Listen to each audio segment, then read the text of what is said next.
Bonjour à tous, bonjour à toutes et bienvenue sur Tu joues quoi pour cette nouvelle vidéo. Aujourd'hui je suis très heureux mais vraiment de vous présenter ce jeu que j'attendais énormément puisque j'étais très fan de Theme Park à l'époque et voilà j'attendais, alors il y a deux jeux que j'attends, il y a celui que je vais vous présenter aujourd'hui et il y a aussi Dice Park qui va sortir bientôt sur Kickstarter qui est dans la même lignée de Dice Hospital mais en thème de parc d'attractions. Et bien le jeu d'aujourd'hui s'appelle Meeple Land. Meeple Land, c'est une adaptation vraiment très fidèle de Theme Park en jeu de société. C'est édité chez Blue Orange. C'est un jeu de Cyril Allard et Frédéric Guérard. Alors Frédéric Guérard, c'est quand même le papa de It's a Wonderful World. Et c'était illustré par Tomek Larek. Voilà, c'est un jeu pour les 10 ans et plus, pour 2 à 4 joueurs d'environ 60 minutes, hein, c'est ce qu'ils disent, oui, et puis on y a joué, quand on y a joué, c'était 60 minutes aussi, donc le temps est bien respecté. Eh bien, vous allez voir tout de suite le contenu du jeu et comment ça fonctionne, et on se retrouve tout à l'heure pour les avis. À tout à l'heure, bonne découverte de Meeple Land.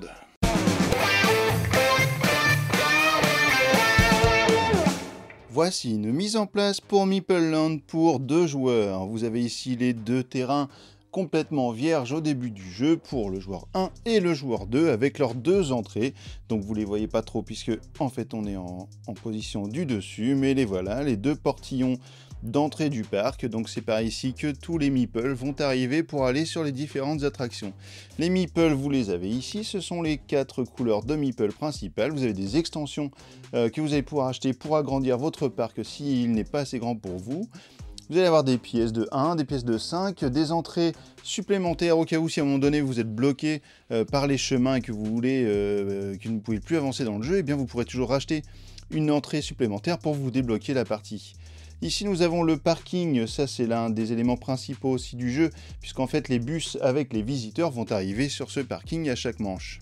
Et ici nous avons les attractions, donc ici avec les grandes attractions à sensations, nous avons ici les petites moyennes attractions, et ici les éléments soit de décor comme la fontaine, ou bien plutôt les services à rendus aux visiteurs comme la vente de nourriture, les toilettes ou la vente de souvenirs.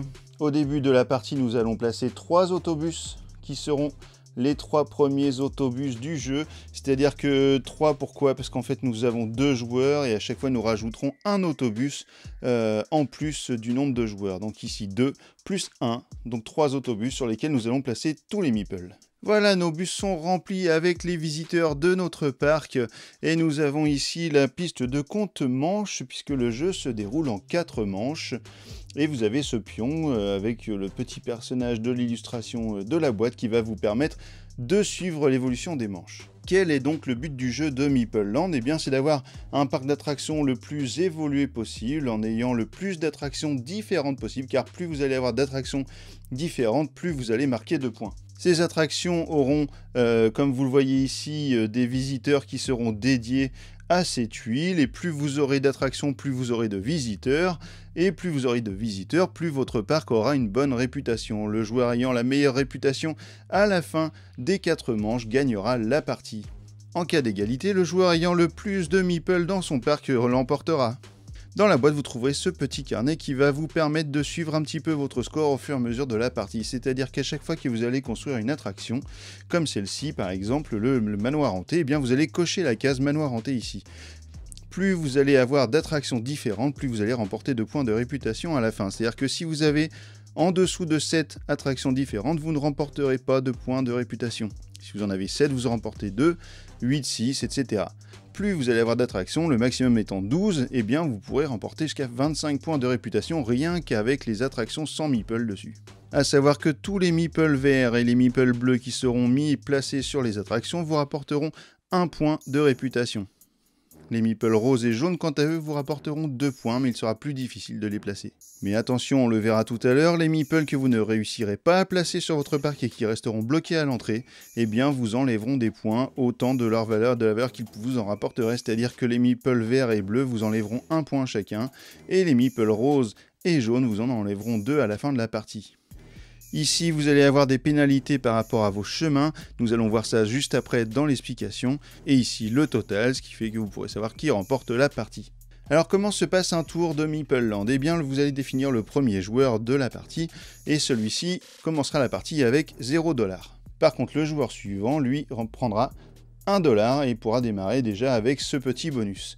Si nous étions sur une partie à 3 ou 4 joueurs, eh bien le troisième joueur prendrait 2 dollars et le quatrième prendrait 3 dollars. Vos parcs d'attractions sont subventionnés et au début de la première manche, eh bien chaque joueur va toucher la subvention de 15 dollars.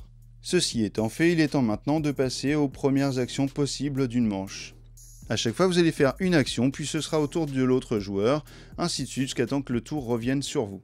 À chaque action, vous allez pouvoir faire les choses suivantes. Soit acheter une tuile attraction, soit acheter une tuile service, soit acheter une publicité. Les publicités, on va les voir juste après, mais vous aurez aussi le choix de passer. C'est-à-dire qu'à un moment donné, si vous ne souhaitez plus faire d'action, eh bien vous dites « je passe », mais vous ne pourrez plus du tout en faire, même si le tour revient sur vous. Lorsque vous allez acheter vos attractions, vous devrez faire attention à quels sont les personnages, les meeples que vous allez retrouver en fin de manche sur les autobus, puisqu'en fait les autobus sont récupérés à partir du moment où un joueur dit « je passe », eh bien il ne fait plus d'action, mais il récupère un autobus au choix. Eh bien nous commençons par ce joueur, donc ce joueur va par exemple acheter une attraction. Dès le début, on peut se dire, allez, tiens, je vais acheter une grosse attraction. Par exemple, on voit qu'il y a beaucoup de meeples verts et bleus qui arrivent sur les bus. Et bien, autant choisir des tuiles qui vont nous permettre de les placer. Comme ici, celle-ci, je pourrais mettre un meeple vert ici, un meeple bleu ici, un meeple bleu ici. Mais attention, j'ai une contrainte ici, il y a un toilette. Cela veut dire qu'en fait, je serai obligé d'acheter un service, donc de toilettes, et de le connecter à l'un des chemins de mon attraction. Si je n'ai pas de toilette connectée à cette attraction, eh bien je ne pourrai pas placer de pion bleu ici. Donc je vais acheter cette attraction pour 6 dollars. Donc je prends 10 dollars et j'en récupère 4. Je prends la tuile et je la place. Le placement de la tuile est très important puisqu'en fait vous voyez qu'il y a des chemins et vous pouvez orienter la tuile comme vous le souhaitez. Si vous avez à un moment donné une tuile avec un chemin qui amène vers l'extérieur du parc, vous ne serez pas pénalisé. Par contre, si à un moment donné j'achète cette tuile et que je la mets ici, donc j'ai bien la liaison avec mon chemin ici, tout va bien, mais ici j'ai un chemin qui arrive sur rien du tout. À ce moment-là, j'aurai 2 points de pénalité en fin de partie pour cette tuile. Donc je vais placer mon manège et je vais dire que je le place par exemple comme ceci. Donc mes meeples pourront rentrer par ce chemin et après cela me laisse la possibilité d'avoir par exemple un toilette à mettre ici et de repartir après sur d'autres attractions comme ici. Mon action est terminée, c'est à l'autre joueur de jouer, mais avant on remplace le manège que j'ai acheté par un autre. Le deuxième joueur va par exemple acheter ce manège par exemple. Hop, on va le connecter ici, donc pour 6 dollars. Donc les joueurs pourront, s'ils le souhaitent, utiliser la petite feuille et à ce moment-là cocher ce manège pour ce joueur ou le chapiteau du cirque pour ce joueur ici. Et c'est à nouveau au premier joueur de jouer, et ici on voit qu'il a besoin d'un toilette, donc il va falloir aller chercher un petit toilette dans les services comme celui-ci par exemple, donc pour 3 dollars, je vais payer 3 dollars, hop, et je mets mon toilette connecté à cette tuile, ce qui fait que lorsque j'aurai un meeple bleu, je pourrai le mettre ici. C'est au tour à nouveau du deuxième joueur, et bien lui on voit qu'il a besoin d'un magasin de vente de souvenirs pour pouvoir placer des meeples jaunes ici. Et bien avons-nous un magasin de souvenirs ici? Oui, juste ici, et bien nous allons l'acheter pour 2 dollars. Donc je prends 5 et je remets 3, je prends la petite tuile et je la place par exemple ici. Et nous allons la placer par exemple dans ce sens et repartir après pour faire évoluer notre parc vers la gauche. Donc tous les joueurs vont faire une avancée comme ça, ils vont construire leur parc d'attractions. Et c'est au premier joueur de reprendre la main. Et nous allons dire que par exemple il va acheter cette tuile pour 4 dollars. Il paye 5, il récupère 1. Et il veut placer cette tuile par exemple comme ceci, très bien. Sauf qu'il n'a pas fait attention. On voit que là le chemin et continue, mais par contre ici le chemin arrive sur rien du tout, ce qui fait qu'en fin de partie, ce joueur va perdre 2 points de réputation directement à cause de cette erreur. C'est au tour du joueur 2 qui va acheter par exemple un bateau pirate. Le joueur 2 ne fait pas l'erreur du premier joueur, et voilà, tac. Il paye 6 dollars et obtient son bateau. C'est au tour du joueur 1 de jouer, il n'a plus que 1 dollar, et bien il ne reste plus qu'à passer. Donc il dit « je passe » Et lorsqu'il dit je passe, il va récupérer un bus. Donc on voit que sur ces tuiles d'attraction, nous avons une majorité de meeples bleus et verts. Eh bien nous avons tout intérêt à aller chercher un bus rempli de meeples bleus et de meeples verts. On va donc récupérer ce bus. L'autre joueur, avant de terminer son tour, a encore 2 $ en main. Eh bien, il pourrait très bien dire « je vais acheter une publicité ». Pour acheter une publicité, il va prendre ces 2 $, les payer et prendre la tuile du dessus du service. Car les tuiles service sont une face avec l'attraction ou le service en tant que tel. Mais le verso, lui, est une affiche de publicité. Lorsque vous l'achetez, eh bien, vous la prenez.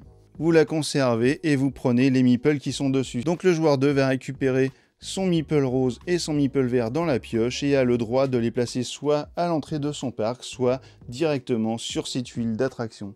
Donc on peut les placer juste ici et le meeple rose juste ici. Le premier joueur ayant passé, celui-ci ne peut plus faire d'action, il va devoir passer également et prendre un bus. Il va prendre celui-ci car ça va bien l'arranger puisqu'il y a encore 2 meeples roses qui vont lui rapporter de l'argent, vous allez le voir tout de suite. Donc nous sommes arrivés à la fin de la manche et surtout nous sommes arrivés à la phase où nous allons pouvoir accueillir des visiteurs. Donc le joueur 1 va prendre les meeples qu'il a gagnés sur son bus et il a le droit de les placer sur ses tuiles, sur les cases qui répondent aux conditions. Donc par exemple il peut mettre la bleue ici, il avait besoin d'un toilette, il l'a qui est connecté à son attraction, donc tout va bien, il a le droit de mettre le meeple bleu dessus, et il a le droit de mettre aussi un meeple vert juste ici, et un meeple vert juste ici. Il lui manquera le meeple jaune et le stand de hamburger pour pouvoir remplir sa tuile. Les 2 derniers meeples, eux, restent à l'entrée du parc, et vont attendre les manches suivantes pour être placés. La carte bus est défaussée. On passe au joueur suivant qui lui va placer son meeple vert juste ici.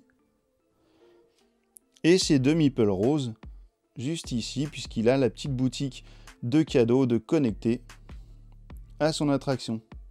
Cette boutique étant connectée également à cette attraction, il pourrait, s'il avait des meeples jaunes, les placer tout de suite. Les 4 meeples verts vont être positionnés à l'entrée du parc en attente du prochain tour.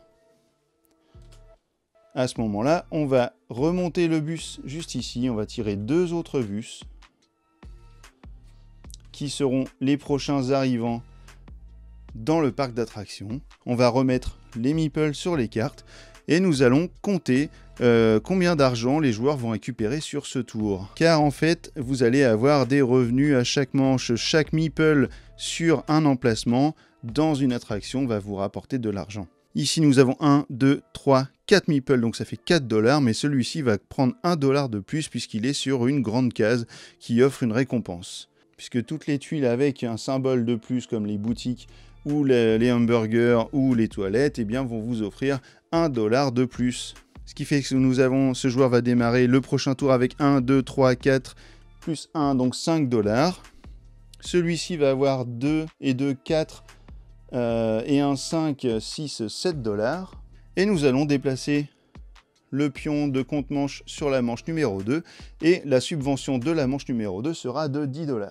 Dans Meeple Land, c'est le joueur qui a le moins d'argent qui débute la prochaine manche. Ici, le joueur 1 a 16 $. Le joueur 2 en a 17. C'est donc le joueur 1 qui conserve le ticket de premier joueur. Donc nous allons continuer ainsi jusqu'au bout des 4 manches. Vous allez pouvoir, si vous le souhaitez, à des moments, pouvoir acheter des extensions à votre terrain, par exemple ici. Et si vous êtes bloqué, si vous n'avez plus de chemin possible, vous allez pouvoir acheter pour 3 $ une entrée supplémentaire que vous allez placer par exemple ici. Et vous allez pouvoir repartir avec un nouveau chemin ici par exemple. Vous allez avoir les fontaines comme celles-ci qui ont un meeple gris sur le dessus, eh bien vous allez pouvoir mettre n'importe quelle couleur de meeple sur ces fontaines. L'avantage c'est que si vous placez un meeple jaune ou un meeple rose, eh bien vous gagnerez 2 points. Donc Meeple Land est un jeu très stratégique où il va falloir faire toujours attention à tout, c'est-à-dire les chemins, trouver les bonnes tuiles à assembler et surtout dans le bon sens, exploiter au maximum votre carte pour essayer d'éviter d'aller dépenser de l'argent dans une extension et surtout acheter les manèges qui vont bien pour accueillir les futurs arrivants. Et bien maintenant que vous savez tout sur Meeple Land, eh bien je vais vous retrouver dans quelques instants avec ma Catwoman pour les avis sur ce jeu.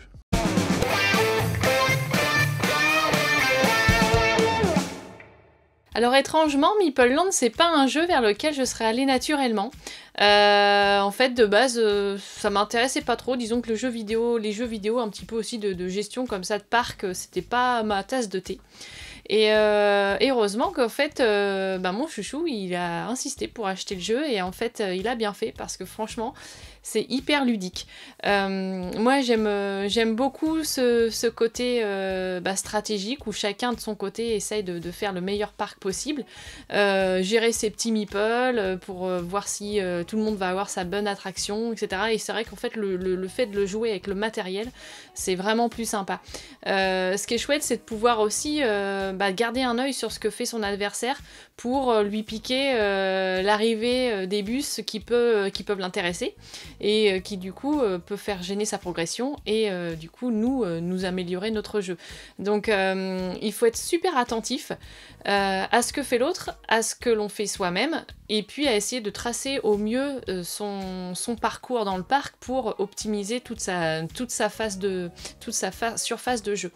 Voilà, moi j'ai vraiment pris beaucoup de plaisir à jouer à ce jeu. C'est vraiment, le mot c'est fun, donc ça tombe bien pour un jeu sur les parcs d'attractions. Donc voilà, moi finalement je suis vraiment conquise. Et bien voilà, on se retrouve après les règles du jeu pour savoir un petit peu ce que je pense de Meeple Land. Et bien Meeple Land est pour moi une vraie réussite, j'en attendais pas moins. Franchement, quand j'ai vu les images, alors sur le début, quand j'ai vu les images, j'avais un peu de doute sur la qualité du matériel que je trouvais pas très joli. Après, voilà, en les ayant en main, les meeples, ils sont chouettes. Bon, enfin, c'est des meeples, quoi. Les zones de parc sont bien cool. Enfin, voilà, tout l'environnement, les dessins des attractions, il est vraiment sympa. Moi je retrouve vraiment mon jeu que j'adorais quand j'étais sur PC qui s'appelait Theme Park, qui est là vraiment j'ai kiffé de découvrir cette boîte, donc je l'ai acheté là, ça vient de sortir, je me le suis acheté parce que j'attendais vraiment que ça sorte, ça Meeple Land, et je suis très très très heureux de pouvoir avoir ce jeu. Je vous le conseille 1000 fois si vous aimez ce genre de truc à la Theme Hospital ou Theme Park où on a la gestion comme ça. Alors évidemment, il n'y a pas tous les ingrédients d'un Theme Park. Hein. Je me rappelle que dans Theme Park, on pouvait, par exemple, sur la vente des hamburgers, ou des frites, on pouvait saler plus les frites pour vendre plus de boissons. Donc là, on peut pas faire tout ça, sinon ça aurait été vraiment très complexe. Il y a eu des pions, mais à gogo. Donc ils ont préféré, je pense, garder la simplicité d'un jeu familial et on est vraiment là-dedans. Et c'est un jeu vraiment pour les... Alors 10 ans, on peut même descendre un petit peu, hein, c'est vraiment cool. Je sais pas quoi vous dire de plus à part que j'adore ce jeu. Si, alors un truc que je trouve un petit peu dommage, c'est que vous avez la grande dalle, vous avez les pistes de... les emplacements là pour avoir le... attendez, je vais vous en chercher un. On a ces pistes-là qui sont les endroits où on va mettre les attractions, etc. Eh bien, on a la petite entrée ici, et voilà. Donc c'est un terrain tout vert, hein, sans rien, avec juste un quadrillage. Il y a le verso. Comme vous pouvez le voir sur la vidéo, le verso est exactement le même que le recto.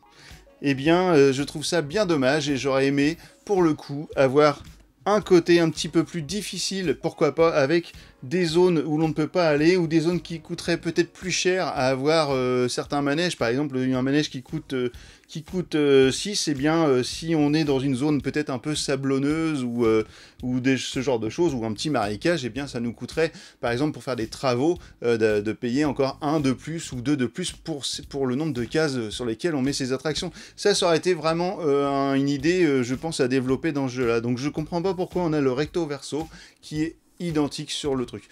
Alors j'espère que dans des extensions on aura peut-être des trucs à rajouter. Alors je suis sûr qu'il va y avoir des extensions parce que l'insert du jeu, quand on met les éléments de jeu dedans, il reste plein de place. En fait, on se demande d'ailleurs un peu où est-ce qu'on met les choses parce que il reste plein de place à combler et on verra, j'espère, avec beaucoup d'impatience qu'il va y avoir une extension ou deux à ce jeu, et puis qu'on va pouvoir découvrir d'une nouvelle façon de jouer.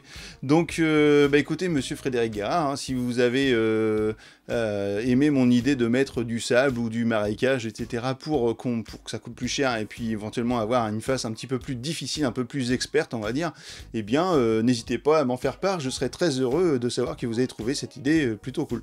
Donc voilà, eh bien, Meeple Land, je fais tomber le truc. Eh bien voilà, je vous retrouve bientôt pour une nouvelle vidéo. Moi je vais retourner direct faire une partie de Meeple Land parce que c'est trop cool. Et puis je vous dis à bientôt. Et surtout maintenant Meeple Land, maintenant que vous savez tout là-dessus, et bien alors, tu joues quoi?